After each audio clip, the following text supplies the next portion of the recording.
Nós temos aqui, ó, a carinha da função, a lei da função. F de x igual a x mais b.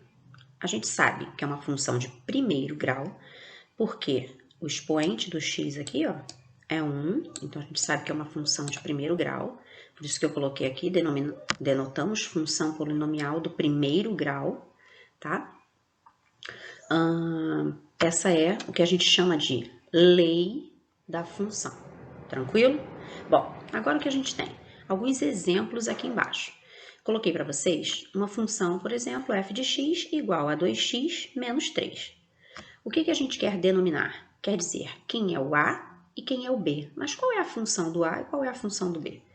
O a é o coeficiente angular. O coeficiente angular vai dizer para a gente qual é a inclinação da reta, ok? Qual é a posição em que ela fica inclinada. A gente tem também o coeficiente linear, ok? Como é que a gente verifica o coeficiente linear? A gente vê em que ponto ele está tocando lá no eixo y, tá bom? Vai estar marcando lá no eixo y. Bom, nós temos aqui, nessa função, que é o nosso principal objetivo, determinar quem é a e quem é b. Quem é o coeficiente angular e quem é o coeficiente linear, certo? Então, aqui no coeficiente angular, a gente tem 2, e no coeficiente angular, no coeficiente linear, menos 3. Ok? Então, A vale 2 e B vale menos 3. Agora, observa essa outra função. F de x igual a 5x menos 5x mais 2. Quem é o coeficiente angular? Menos 5, que é o A. Quem é o coeficiente linear? Mais 2. Agora, essa função, f de x igual a menos x. Então, eu não tenho letra negativa, então é sinal de que tem um menos 1 ali escondido, ok? Então, quem é o coeficiente angular? Menos 1. Quem é o coeficiente linear? Tem algum número aqui? Não. Então, o meu coeficiente linear é b igual a 0. Ok? Bom, o que a gente também observa em relação à função? Toda vez que a gente tiver o coeficiente angular positivo, significa que a nossa reta é crescente, é uma função crescente. Toda vez que a gente tiver o coeficiente angular negativo, isso indica que a nossa função é decrescente. O que significa isso? Quando A for positivo, ela é crescente. Quando A for negativo, ela é decrescente. Fácil, fácil, né? Que a gente vai fazer uns exercícios bem basiquinhos daqui a pouco, tá bom? Aí, para cada valor de x, a função vai assumir um valor de y, né? Isso a gente vai observar nos exercícios, mas a gente também pode escrever a função dessa forma. F de x igual a 2x menos 3. Posso também escrever como y igual a 2x menos 3. Dependendo do valor que eu coloque para o x, eu vou obter um valor para o y. Ok? Bom, domínio e imagem da função a gente já falou, a gente já viu, já fez vários exercícios. Depois a gente vai mostrar no gráfico como funciona isso, tá bom? Falamos aqui a respeito de crescimento e decrescimento também da função. Decrescente quando o valor do A for negativo, crescente quando o valor do A for positivo, ok? Bom, se o nosso, deixa eu apagar a baguncinha que tá aqui, ó.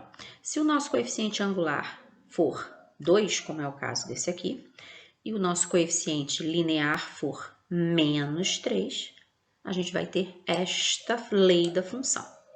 Se a gente tiver um coeficiente angular menos 5 e um coeficiente linear 2, essa vai ser a lei da função que a gente vai ter. Ok?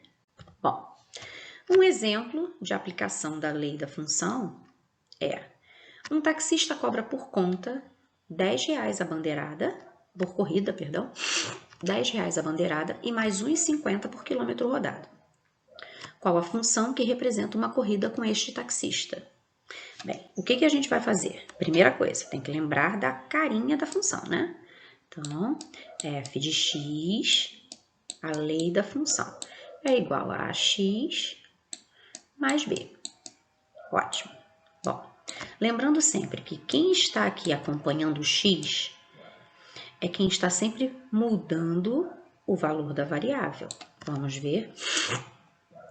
E quem está aqui com o valor fixo é o valor do B, ok? Então, vamos lá. O que a gente vai observar? A gente vai observar que o taxista cobra R$10 a bandeirada.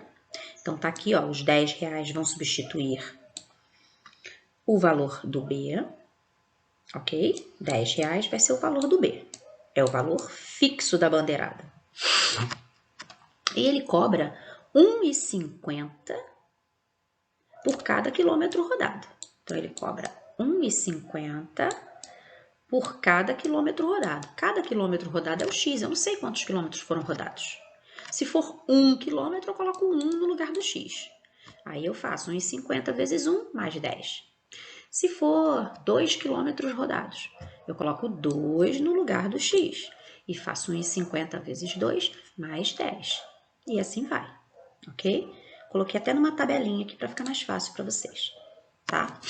Analisando a tabela, olhando para essa tabela, dá para a gente perceber direitinho quais são as operações que a gente vai fazer, tá bom? Raiz de uma função. Raiz de uma função é verificar o zero dessa função. O que é isso? A gente vai, na hora que tiver a lei de uma função, quando tiver um gráfico, a gente vai observar onde é que esse gráfico está cortando no eixo X, tá? Isso a gente vai mostrar mais depois na análise de gráfico, agora não. A gente vai dizer que f tem um zero quando existe um número que pertence lá ao nosso domínio, de forma que a f daquele valor dê zero.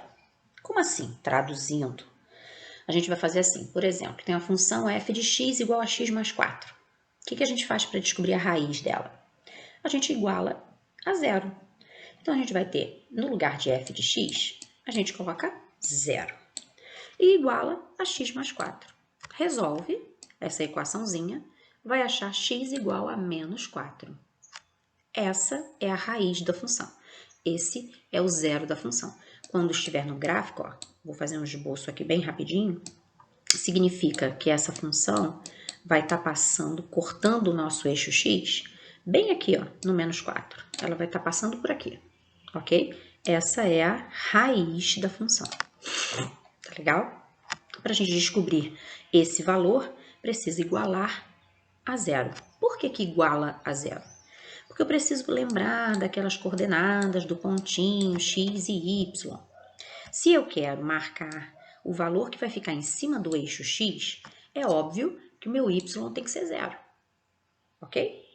Então, se o meu y tem que ser zero, eu venho aqui em f de x e igualo a zero. Por que f de x também não chamo de y? Então, tranquilo?